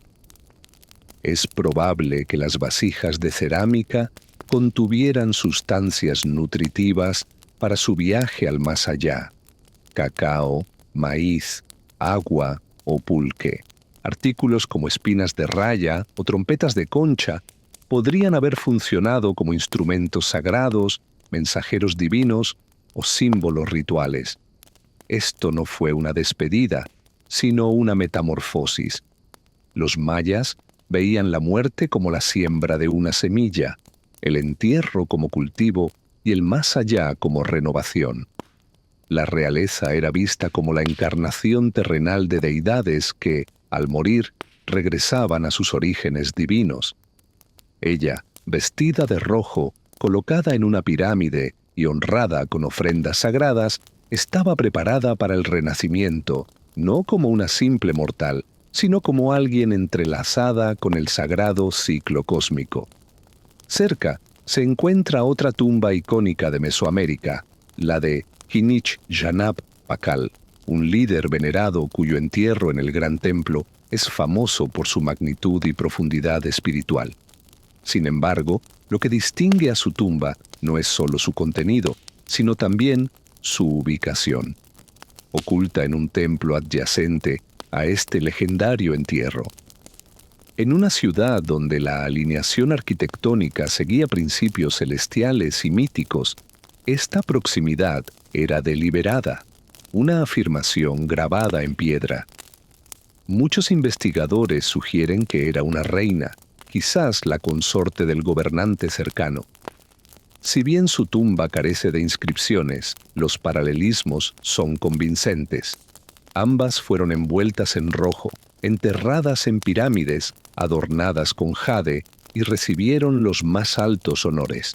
Sus entierros parecen reflejarse mutuamente, mitades complementarias de una narrativa sagrada. Mientras que un sarcófago retrata un dramático descenso cósmico, el otro susurra una transformación igualmente profunda, muerte y renovación. El lugar de descanso más modesto de la Reina Roja carece de imágenes evidentes, pero su significado reside en la propia unión. Sipal simbolizaba al sol, descendiendo al inframundo por la noche y ascendiendo de nuevo. Entonces la Reina Roja podría verse como la luna, una presencia femenina que traza un misterioso curso a través de los cielos.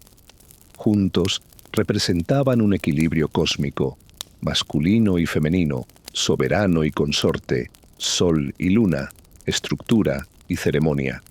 En la creencia maya, el liderazgo no era solitario, era relacional. La armonía cósmica requería equilibrio que se extendía a la vida real. Al colocar a la reina roja junto a Pal, los mayas preservaban no solo una unión, sino una alineación sagrada. Su cercanía en la muerte pudo haber reflejado un propósito compartido en la vida. Ella no estaba detrás de él, sino a su lado, participando tanto en el gobierno como en el legado. En silencio, sus tumbas transmiten un mensaje. Dos vidas, unidas en cinabrio y piedra, unidas a través del tiempo. Un silencio sagrado que perdura. Aunque su nombre se ha perdido, la Reina Roja sigue viva, no como una figura olvidada, sino como una de las mujeres más intrigantes e influyentes del mundo antiguo. Su lugar de descanso, intacto durante... Se ha producido un error de red. Por favor, comprueba tu conexión e inténtalo de nuevo. Si el problema persiste, ponte en contacto con nosotros a través de nuestro centro de ayuda en help.openai.com. Reintentar. Y la mujer en la que no tuvo más remedio que convertirse. Esa tarde, después de la escuela, subió a un autobús de madera con su novio, Alejandro Gómez Aras. Reían, bromeaban, quizá incluso discutían. Nunca hacían nada a medias, pero instantes después, el autobús chocó con un tranvía y en un instante su futuro se disolvió en caos, metal y silencio. El choque fue devastador. El tranvía aplastó al autobús contra una pared, astillando la madera y lanzando a los pasajeros. Recibió una perforación de un pasamanos de hierro que le entró por la cadera izquierda y le salió por la pelvis. Su columna vertebral se rompió en 3 partes. Tenía la pierna derecha destrozada. Tenía el pie dislocado. Tenía la clavícula y las costillas fracturadas. Tenía el hombro dislocado. Tenía el abdomen perforado. Solo tenía 18 años. Un hombre la cubrió con un abrigo prestado. Alguien notó que su cuerpo brillaba, no con sangre, sino con polvo dorado de una bolsa que llevaba. Esta se había reventado con el impacto, cubriendo su cuerpo herido con lo que parecía ceniza brillante. La llevaron al hospital de la Cruz Roja, donde fue sometida a numerosas cirugías durante los meses siguientes. Inmovilizada con un yeso, yacía boca arriba, luchando contra la infección y la incertidumbre. El sueño que tenía de ser médica se alejaba cada día más. Sin embargo, en esa quietud, algo empezó a despertar. Su padre le dio pinceles. Su madre fabricó un caballete especial para colgarlo sobre su cama. Le colocaron un espejo para que pudiera verse reflejada. Allí, enyesada y dolorida, empezó a pintar, primero por aburrimiento, luego con una obsesión creciente. Sus primeros temas fueron autorretratos porque era lo único que tenía, pero no era vanidad, era supervivencia. El accidente la había destrozado, pero también le abrió una puerta, a su mente, a su cuerpo, y finalmente a un lenguaje surrealista de dolor e identidad que moldearía su obra. La niña que una vez quiso sanar a los demás, comenzó a sanarse a sí misma, pincelada a pincelada. Mientras yacía envuelta en yeso y acero, con el cuerpo resistiéndose a cada respiración, comenzó a pintar. Lo que empezó como terapia se convirtió en un lenguaje profundamente personal, brutalmente honesto y a menudo inquietante, totalmente intencional. No pintaba flores delicadas ni paisajes pintorescos. Pintaba el dolor, su dolor, físico, emocional, existencial. Sus primeras obras fueron autorretratos, no desde el ego, sino como dijo una vez: me pinto porque a menudo estoy sola y porque soy el sujeto que mejor conozco. Sus primeras piezas eran pequeñas, pintadas sobre paneles de hojalata o madera, inspiradas en el arte devocional mexicano. destinadas a contar historias de sufrimiento y milagros. Ella internalizó esta tradición. Su cuerpo se convirtió en el lienzo, sus emociones en el espacio sagrado. Se pintó a sí misma perforada, sangrando, rota. En una pieza está empalada por clavos como una mártir. En otra, flota en un paisaje árido, atada a una columna destrozada, símbolo de su columna vertebral dañada. Se retrató llorando, fragmentada, incluso decapitada, pero nunca pasiva. Siempre presente, siempre observando. Representó el trauma con belleza, resistencia e incluso humor. Cada pintura reivindicó su cuerpo, su dolor, su feminidad en un mundo que intentaba definirla. Pero no solo contaba su historia, sino que creaba un nuevo lenguaje visual. Una mezcla de arte popular, surrealismo, imaginería médica y simbolismo. Sus pinturas se convirtieron en disecciones oníricas de su alma, enmarcadas por el color, la cultura y el mito. Para cuando pudo caminar de nuevo, aunque no sin dolor, ya no era la joven que había soñado con la medicina. Ahora era un artista, y su obra era única. Había transformado el momento más devastador de su vida en algo creativo. No se limitó a representar su sufrimiento, sino que obligó al mundo a confrontarlo, y al hacerlo, convirtió el dolor en un acto de autoexpresión radical. En 1928, aún recuperándose y pintando, con solo 21 años, conoció al hombre que se convertiría en la relación más intensa y compleja de su vida, Diego Rivera. Él era 20 años mayor, ya una figura destacada en el mundo del arte, conocido por sus murales a gran escala y con una fuerte carga política. Ella había admirado su trabajo antes, pero ahora quería su opinión sobre el suyo. Le llevó sus pinturas, interrumpiéndolo para preguntarle: ¿tengo talento? Él las miró y respondió: sí, y no solo por amabilidad. Vio algo extraordinario, crudo, audaz, sin filtros, lleno de ironía, dolor y belleza. Su relación, a la vez apasionada y turbulenta, comenzó poco después. Ella comentó una vez: sufrí 2 accidentes en mi vida, uno en el que me atropelló un tranvía, el otro fue Diego. Se casaron en 1929, una pareja que desconcertó a muchos. Él era enorme en tamaño y ego, y conocido por su infidelidad. Políticamente reconocida, Freda era mordaz y profundamente independiente, y ya dependía de un bastón. Sus padres describieron su unión con Diego como una pareja ideal. Su relación fue intensa pero turbulenta. Diego alentó sus inquietudes artísticas y alimentó su desarrollo como pintora, pero sus infidelidades, incluyendo un romance con la hermana de Freda, Cristina, la lastimaron profundamente. En respuesta, Freda buscó sus propias relaciones, tanto con hombres como con mujeres, con rumores de conexiones con León Trotsky y Georgia O'Keeffe. La pareja se divorció en 1939 y se volvió a casar un año después bajo nuevas condiciones. Freda conservó su independencia, su residencia, sus finanzas y su apellido. Su renovada relación se centró menos en el amor romántico y más en la colaboración creativa y el respeto mutuo.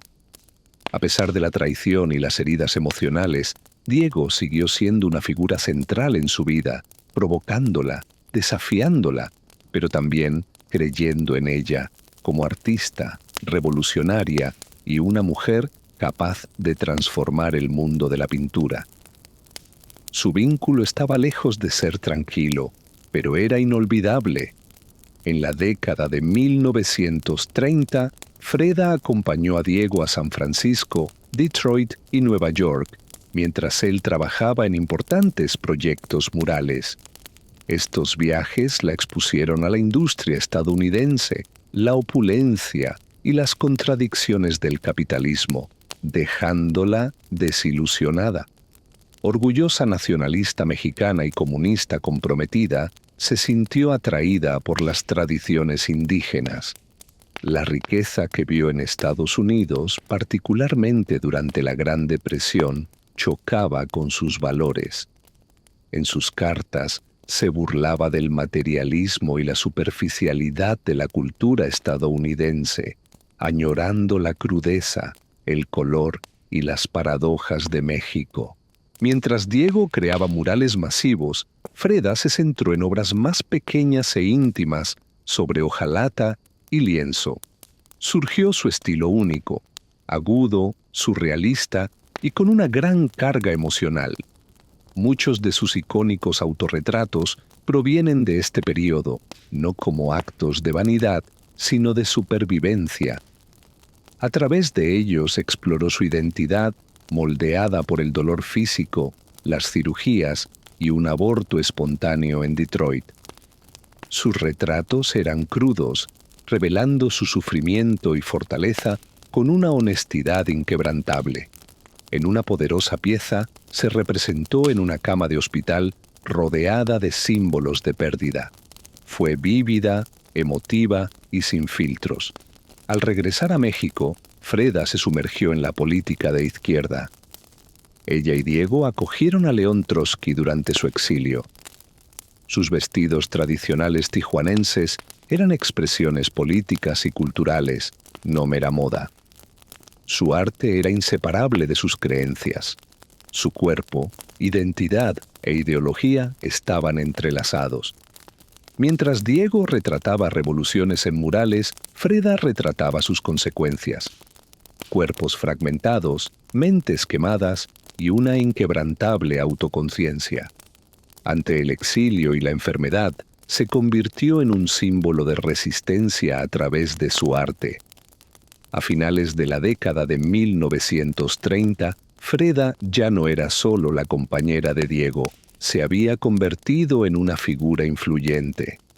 Su hogar en Coyoacán, Casa Azul, reflejaba su espíritu. Vibrantes paredes de cobalto, figuras aztecas y animales en libertad. El espacio era una fusión de tradición y rebeldía. Lo llenó de artefactos precolombinos, arte popular y literatura revolucionaria. Vestida con audaces prendas tahuanas y flores en el pelo, pintaba entre el aroma del incienso y el sonido de la música callejera. Su creatividad floreció. Sus pinturas se volvieron más complejas y políticamente cargadas.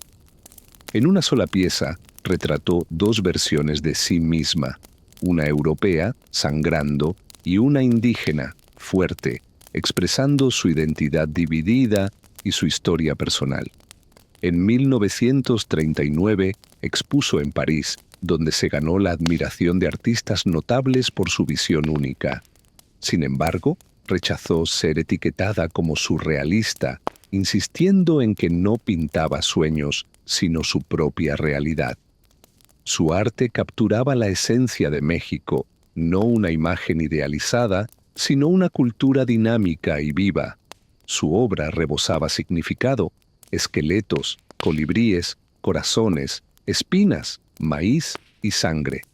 Honró la herencia indígena mientras confrontaba el dolor del país. A pesar del empeoramiento de su salud, cirugías, infecciones, dolor crónico, continuó pintando, a menudo desde la cama, con un corsé y pincel en mano. Su regreso a México no fue para descansar, sino para reclamar su poder a través de su arte, sus creencias y una representación inquebrantable de sí misma. Fue traicionada. Su columna se deterioró y su pierna derecha sufrió una infección persistente. A lo largo de su vida, sufrió más de 30 cirugías, a menudo en rápida sucesión. En ocasiones, estuvo confinada en cama durante meses, enyesada por todo el cuerpo o sujeta por dispositivos de tracción que le separaban los huesos. Sin embargo, continuó pintando. Cada pieza se convirtió tanto en una forma de liberación como en un acto de desafío. Su arte se volvió más oscuro e inflexible. Pintaba con una precisión afinada por el sufrimiento, negándose a ocultar su verdad en simbolismo. En una pieza Se retrató a sí misma desgarrada, con el cuerpo atravesado por clavos, su columna vertebral reemplazada por una fracturada, su expresión serena, su mirada firme. El dolor dejó de ser un mero tema, se convirtió en su constante, su adversario, su inspiración. Su activismo político también se intensificó. Se afilió a un partido de izquierda, participó en protestas, escribió cartas apasionadas y se opuso abiertamente a la opresión y la injusticia. Cuando su condición física le impedía caminar, seguía asistiendo a manifestaciones en silla de ruedas, con pancartas y gritando con convicción. En 1953, tuvo su primera exposición individual en su tierra natal, un reconocimiento largamente esperado.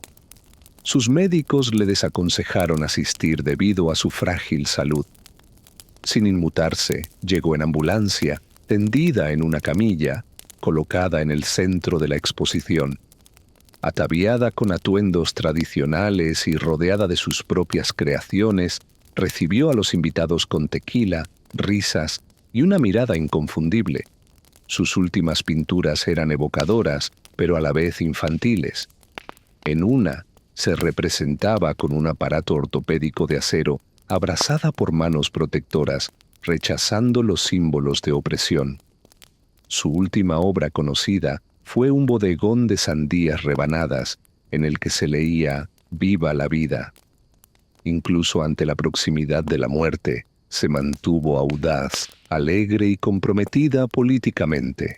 Falleció el 13 de julio de 1954, a los 47 años, en la misma casa donde nació. Oficialmente, una embolia pulmonar acabó con su vida, pero sus allegados intuían que era algo más. Años de dolor, cirugías y esfuerzo físico la habían agotado. Apenas unos días antes, había insistido en asistir a una protesta contra la intervención extranjera, frágil y en silla de ruedas, con el puño aún en alto. La revolución fue su último latido. Su última entrada en el diario decía: «Espero que la salida sea feliz y espero no volver jamás». Su funeral se celebró en el recinto cultural más prestigioso de su país. Envuelto en una bandera roja, su cuerpo fue velado por sus seres queridos, artistas y compañeros activistas. Su pareja estaba devastado y la consideraba el gran amor de su vida, a pesar de sus traiciones. Tras su muerte, su presencia no hizo más que crecer. Conocida inicialmente en círculos artísticos limitados, su obra desafiaba cualquier clasificación fácil, demasiado política para algunos, demasiado surrealista para otros. Pero con el tiempo, su imagen y su historia resonaron. En las décadas de 1970 y 1980, los movimientos feministas revivieron voces olvidadas y la suya se elevó por encima del resto. Llegó a simbolizar la transformación a través del dolor, el feminismo forjado en la lucha, el orgullo cultural sin complejos, la identidad queer, la discapacidad y la autenticidad sin filtros. Su rostro, adornado con una ceja unida y flores, se volvió icónico. Su casa se convirtió en un museo, su diario en un documento preciado, y sus obras de arte se ganaron un lugar en las colecciones más prestigiosas. Había vivido a la sombra de otra persona, pero al morir, emergió plenamente a la luz. Su legado trascendió su arte.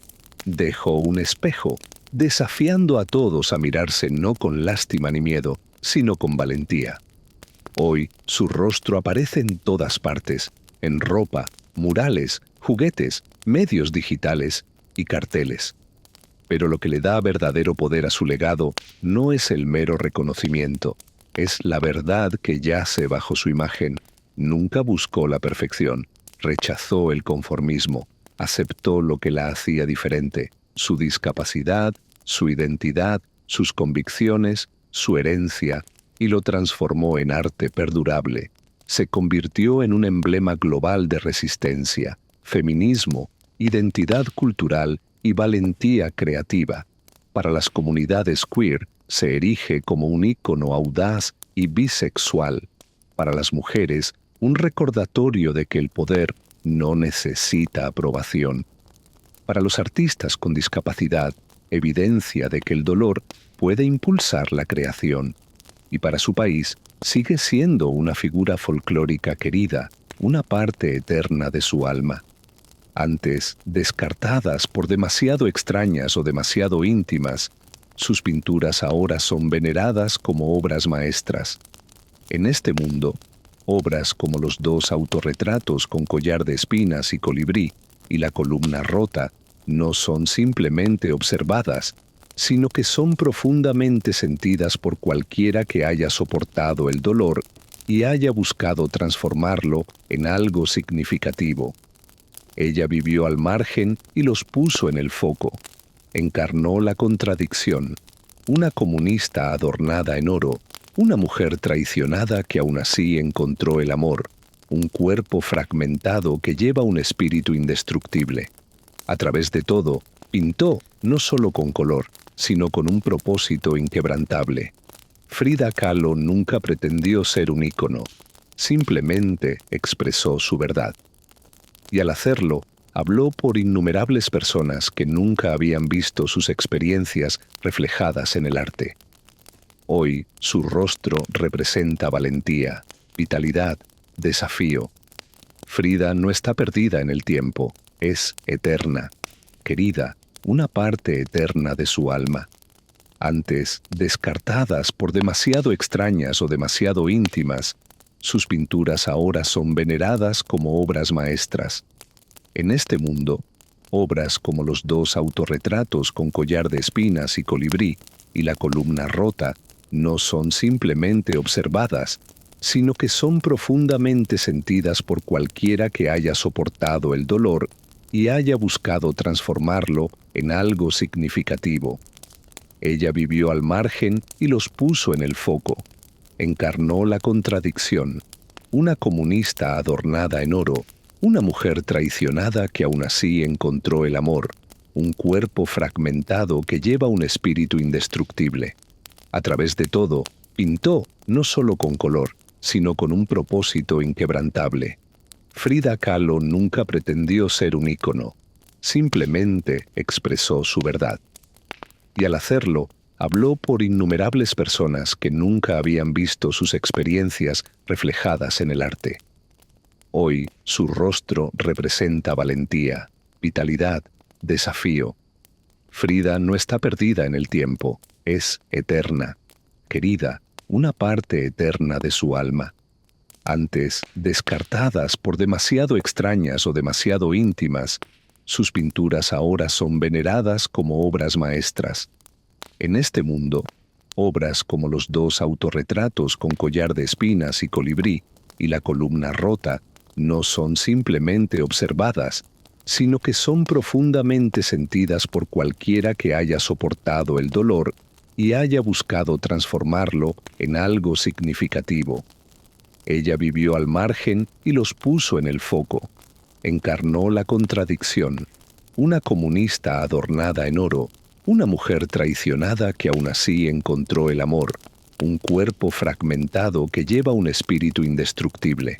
A través de todo, pintó no solo con color, sino con un propósito inquebrantable. Frida Kahlo nunca pretendió ser un ícono, simplemente expresó su verdad. Y al hacerlo, habló por innumerables personas que nunca habían visto sus experiencias reflejadas en el arte. Hoy, su rostro representa valentía, vitalidad, desafío. Frida no está perdida en el tiempo, es eterna, querida, una parte eterna de su alma. Antes descartadas por demasiado extrañas o demasiado íntimas, sus pinturas ahora son veneradas como obras maestras. En este mundo, obras como los dos autorretratos con collar de espinas y colibrí y la columna rota no son simplemente observadas, sino que son profundamente sentidas por cualquiera que haya soportado el dolor y haya buscado transformarlo en algo significativo.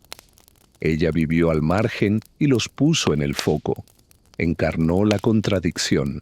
Una comunista adornada en oro, una mujer traicionada que aún así encontró el amor, un cuerpo fragmentado que lleva un espíritu indestructible. A través de todo, pintó no solo con color, sino con un propósito inquebrantable. Frida Kahlo nunca pretendió ser un ícono, simplemente expresó su verdad. Y al hacerlo, habló por innumerables personas que nunca habían visto sus experiencias reflejadas en el arte. Hoy, su rostro representa valentía, vitalidad, desafío. Frida no está perdida en el tiempo, es eterna, querida, una parte eterna de su alma.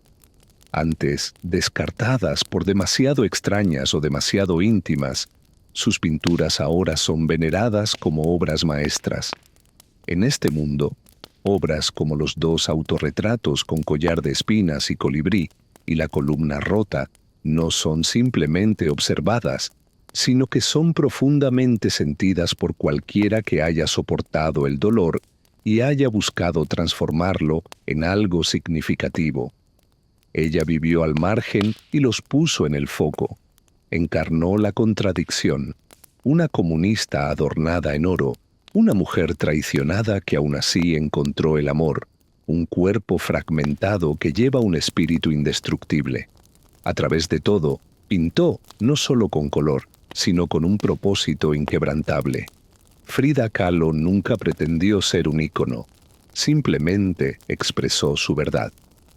Y al hacerlo, habló por innumerables personas que nunca habían visto sus experiencias reflejadas en el arte. Hoy, su rostro representa valentía, vitalidad, desafío. Frida no está perdida en el tiempo, es eterna, querida, una parte eterna de su alma. Antes, descartadas por demasiado extrañas o demasiado íntimas, sus pinturas ahora son veneradas como obras maestras. En este mundo, obras como los dos autorretratos con collar de espinas y colibrí y la columna rota no son simplemente observadas, sino que son profundamente sentidas por cualquiera que haya soportado el dolor y haya buscado transformarlo en algo significativo. Ella vivió al margen y los puso en el foco. Encarnó la contradicción. Una comunista adornada en oro, una mujer traicionada que aún así encontró el amor, un cuerpo fragmentado que lleva un espíritu indestructible. A través de todo, pintó no solo con color, sino con un propósito inquebrantable. Frida Kahlo nunca pretendió ser un ícono, simplemente expresó su verdad. Y al hacerlo, habló por innumerables personas que nunca habían visto sus experiencias reflejadas en el arte. Hoy, su rostro representa valentía, vitalidad, desafío. Frida no está perdida en el tiempo, es eterna, querida, una parte eterna de su alma. Antes, descartadas por demasiado extrañas o demasiado íntimas, sus pinturas ahora son veneradas como obras maestras. En este mundo, obras como los dos autorretratos con collar de espinas y colibrí y la columna rota no son simplemente observadas, sino que son profundamente sentidas por cualquiera que haya soportado el dolor y haya buscado transformarlo en algo significativo. Ella vivió al margen y los puso en el foco. Encarnó la contradicción. Una comunista adornada en oro, una mujer traicionada que aún así encontró el amor, un cuerpo fragmentado que lleva un espíritu indestructible. A través de todo, pintó no solo con color, sino con un propósito inquebrantable. Frida Kahlo nunca pretendió ser un ícono, simplemente expresó su verdad. Y al hacerlo, habló por innumerables personas que nunca habían visto sus experiencias reflejadas en el arte. Hoy, su rostro representa valentía, vitalidad, desafío. Frida no está perdida en el tiempo, es eterna, querida, una parte eterna de su alma. Antes, descartadas por demasiado extrañas o demasiado íntimas, Sus pinturas ahora son veneradas como obras maestras. En este mundo, obras como los dos autorretratos con collar de espinas y colibrí y la columna rota no son simplemente observadas, sino que son profundamente sentidas por cualquiera que haya soportado el dolor y haya buscado transformarlo en algo significativo. Ella vivió al margen y los puso en el foco. Encarnó la contradicción. Una comunista adornada en oro, una mujer traicionada que aún así encontró el amor, un cuerpo fragmentado que lleva un espíritu indestructible. A través de todo, pintó no solo con color, sino con un propósito inquebrantable. Frida Kahlo nunca pretendió ser un ícono, simplemente expresó su verdad. Y al hacerlo, habló por innumerables personas que nunca habían visto sus experiencias reflejadas en el arte. Hoy, su rostro representa valentía, vitalidad, desafío. Frida no está perdida en el tiempo, es eterna, querida, una parte eterna de su alma. Antes, descartadas por demasiado extrañas o demasiado íntimas, sus pinturas ahora son veneradas como obras maestras.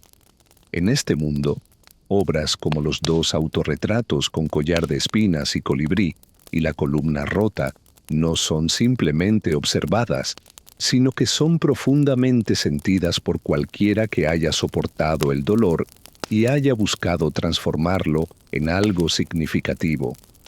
Ella vivió al margen y los puso en el foco. Encarnó la contradicción. Una comunista adornada en oro, una mujer traicionada que aún así encontró el amor, un cuerpo fragmentado que lleva un espíritu indestructible. A través de todo, pintó no solo con color, sino con un propósito inquebrantable. Frida Kahlo nunca pretendió ser un ícono, simplemente expresó su verdad. Y al hacerlo, habló por innumerables personas que nunca habían visto sus experiencias reflejadas en el arte. Hoy, su rostro representa valentía, vitalidad, desafío. Frida no está perdida en el tiempo, es eterna, querida, una parte eterna de su alma. Antes, descartadas por demasiado extrañas o demasiado íntimas, sus pinturas ahora son veneradas como obras maestras. En este mundo, obras como los dos autorretratos con collar de espinas y colibrí y la columna rota no son simplemente observadas, sino que son profundamente sentidas por cualquiera que haya soportado el dolor y haya buscado transformarlo en algo significativo. Ella vivió al margen y los puso en el foco. Encarnó la contradicción. Una comunista adornada en oro, una mujer traicionada que aún así encontró el amor, un cuerpo fragmentado que lleva un espíritu indestructible. A través de todo, pintó no solo con color, sino con un propósito inquebrantable. Frida Kahlo nunca pretendió ser un ícono, simplemente expresó su verdad. Y al hacerlo, habló por innumerables personas que nunca habían visto sus experiencias reflejadas en el arte. Hoy, su rostro representa valentía, vitalidad, desafío. Frida no está perdida en el tiempo, es eterna, querida, una parte eterna de su alma.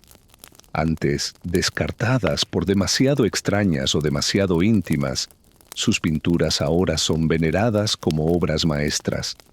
En este mundo, obras como los dos autorretratos con collar de espinas y colibrí y la columna rota no son simplemente observadas, sino que son profundamente sentidas por cualquiera que haya soportado el dolor y haya buscado transformarlo en algo significativo. Ella vivió al margen y los puso en el foco. Encarnó la contradicción. Una comunista adornada en oro, una mujer traicionada que aún así encontró el amor, un cuerpo fragmentado que lleva un espíritu indestructible. A través de todo, pintó no solo con color, sino con un propósito inquebrantable. Frida Kahlo nunca pretendió ser un ícono, simplemente expresó su verdad. Y al hacerlo, habló por innumerables personas que nunca habían visto sus experiencias reflejadas en el arte. Hoy, su rostro representa valentía, vitalidad, desafío. Frida no está perdida en el tiempo, es eterna, querida, una parte eterna de su alma. Antes, descartadas por demasiado extrañas o demasiado íntimas, sus pinturas ahora son veneradas como obras maestras. En este mundo, obras como los dos autorretratos con collar de espinas y colibrí y la columna rota no son simplemente observadas, sino que son profundamente sentidas por cualquiera que haya soportado el dolor y haya buscado transformarlo en algo significativo. Ella vivió al margen y los puso en el foco. Encarnó la contradicción. Una comunista adornada en oro, una mujer traicionada que aún así encontró el amor, un cuerpo fragmentado que lleva un espíritu indestructible. A través de todo, pintó no solo con color, sino con un propósito inquebrantable. Frida Kahlo nunca pretendió ser un ícono, simplemente expresó su verdad. Y al hacerlo, habló por innumerables personas que nunca habían visto sus experiencias reflejadas en el arte. Hoy, su rostro representa valentía, vitalidad, desafío. Frida no está perdida en el tiempo, es eterna, querida, una parte eterna de su alma. Antes, descartadas por demasiado extrañas o demasiado íntimas, sus pinturas ahora son veneradas como obras maestras. En este mundo, obras como los dos autorretratos con collar de espinas y colibrí y la columna rota no son simplemente observadas, sino que son profundamente sentidas por cualquiera que haya soportado el dolor y haya buscado transformarlo en algo significativo. Ella vivió al margen y los puso en el foco. Encarnó la contradicción. Una comunista adornada en oro, una mujer traicionada que aún así encontró el amor, un cuerpo fragmentado que lleva un espíritu indestructible. A través de todo, pintó no solo con color, sino con un propósito inquebrantable. Frida Kahlo nunca pretendió ser un ícono, simplemente expresó su verdad. Y al hacerlo, habló por innumerables personas que nunca habían visto sus experiencias reflejadas en el arte. Hoy, su rostro representa valentía, vitalidad, desafío. Frida no está perdida en el tiempo, es eterna, querida, una parte eterna de su alma. Antes, descartadas por demasiado extrañas o demasiado íntimas, sus pinturas ahora son veneradas como obras maestras. En este mundo, obras como los dos autorretratos con collar de espinas y colibrí y la columna rota no son simplemente observadas, sino que son profundamente sentidas por cualquiera que haya soportado el dolor y haya buscado transformarlo en algo significativo. Ella vivió al margen y los puso en el foco. Encarnó la contradicción. Una comunista adornada en oro, una mujer traicionada que aún así encontró el amor, un cuerpo fragmentado que lleva un espíritu indestructible. A través de todo, pintó no solo con color, sino con un propósito inquebrantable. Frida Kahlo nunca pretendió ser un ícono, simplemente expresó su verdad. Y al hacerlo, habló por innumerables personas que nunca habían visto sus experiencias reflejadas en el arte. Hoy, su rostro representa valentía, vitalidad, desafío. Frida no está perdida en el tiempo, es eterna, querida, una parte eterna de su alma. Antes, descartadas por demasiado